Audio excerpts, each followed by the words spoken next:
kita Golkar Bali untuk mendorong agar PPKM Mikro dijalankan secara baik.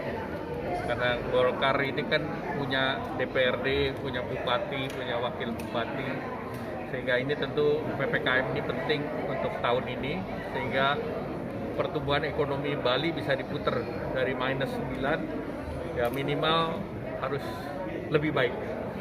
Nah tentu kalau sudah penanganan COVID baik, ekonomi sudah membaik, berikutnya tentu konsolidasi Partai Golkar secara keseluruhan agar dipersiapkan menuju pemilu 2024. Badung ini pertumbuhan ekonominya turun minus 16,5%. Kemudian kalau kita lihat Denpasar minus 9,42. Nah Jembrana salah satu yang tinggi walaupun masih di bawah, yaitu minus 5,76.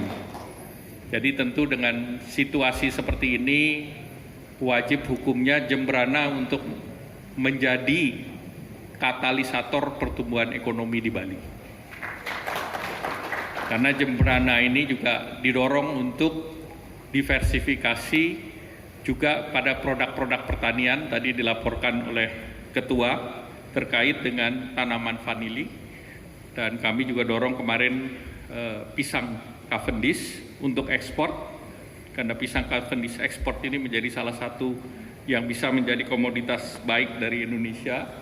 Kemudian tentunya juga kemarin dalam rapat kami membahas bahwa karena Banyuwangi sudah relatif rendah, penanganan COVID-nya sudah baik, Bali sudah baik, maka mobilitas itu bisa didorong, terutama agar mobilitas ini bisa mendorong perekonomian di Bali.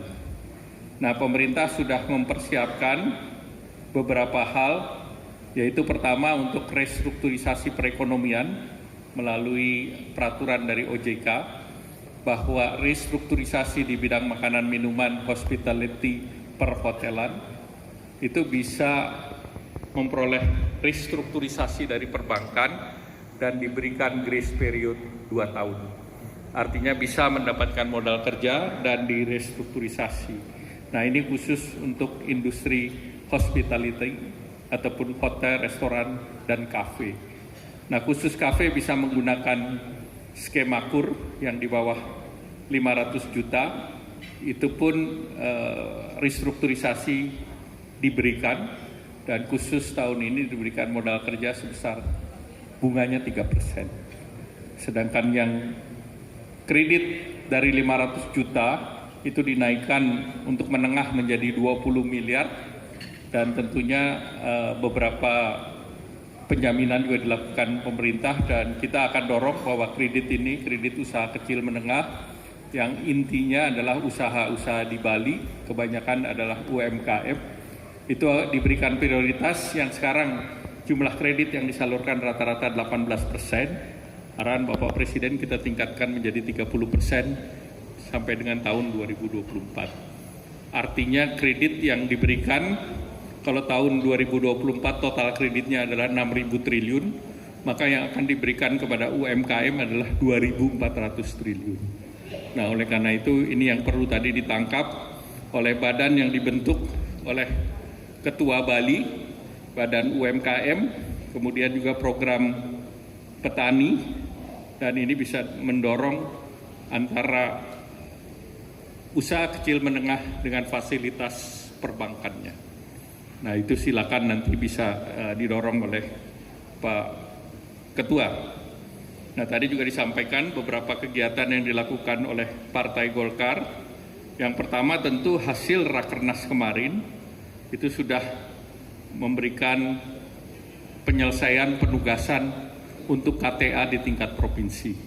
Jadi juklak dan keputusannya sudah jelas dalam Rakernas kemarin, sehingga ini tentu tinggal dilaksanakan dan koordinasi dengan Pak Sekjen.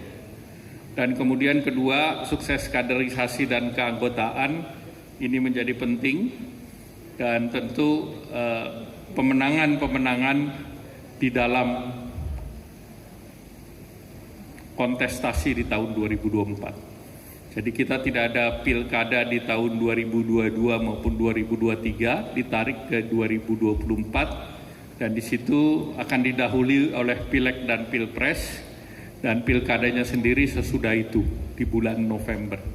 Sehingga tentu perhatian dari seluruh kader Partai Golkar yang ada di Bali mulai hari ini sudah mulai mencari fungsionaris untuk duduk di DPRD, bertarung di DPRD tingkat 2, DPRD tingkat 1 maupun di DPR RI.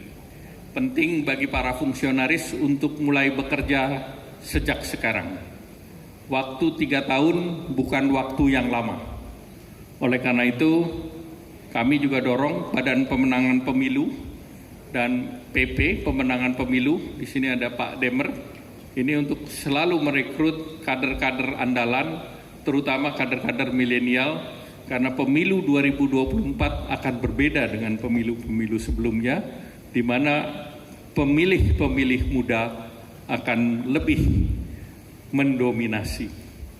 Oleh karena itu, kita perlu segera untuk melakukan kaderisasi, melakukan pembinaan, dan juga bekerja untuk masyarakat. Saat sekarang dalam Rapimnas kemarin juga diputuskan, kita mendorong Yellow Clinic, yaitu untuk melayani masyarakat. Di pusat kita sudah melakukan vaksinasi beberapa kali, tentu penanganan COVID, kedua tentu pengetesan terhadap COVID melalui swab test ataupun PCR, dan ke depan kesehatan sangat dekat dengan masyarakat. Oleh karena itu Partai Golkar perlu hadir menangani kesehatan masyarakat. Partai Golkar bisa menang kalau kesehatan masyarakat pulih, karena hanya orang yang sehat yang bisa memilih. Oleh karena itu, kita harus membuat masyarakat Bali sehat. Masyarakat Bali sehat, maka para wisata bisa kita hidupkan kembali. Yang pertama tentu pemerintah melihat pariwisata dalam negeri dengan protokol COVID yang ketat. Nah, ini tentunya dengan penanganan COVID, protokol yang ketat, dan juga yang perlu kita waspadai adalah strain baru yang dari India. Memang di Bali ditemukan, namun tentu kita harus menjaga juga agar ini tidak menyebar. Maka tentu fasilitas PCR dan yang lain harus terus dijaga, dan kita harus awas. Tidak boleh puas dengan situasi hari ini, tetapi kita jaga. Di Bali, di India itu melonjaknya luar biasa. Oleh karena itu pemerintah kemarin mengambil kebijakan untuk larangan mudik, karena kita melihat tahun lalu pada saat mudik kenaikannya 93% dan ekonominya anjlok minus 5,3%.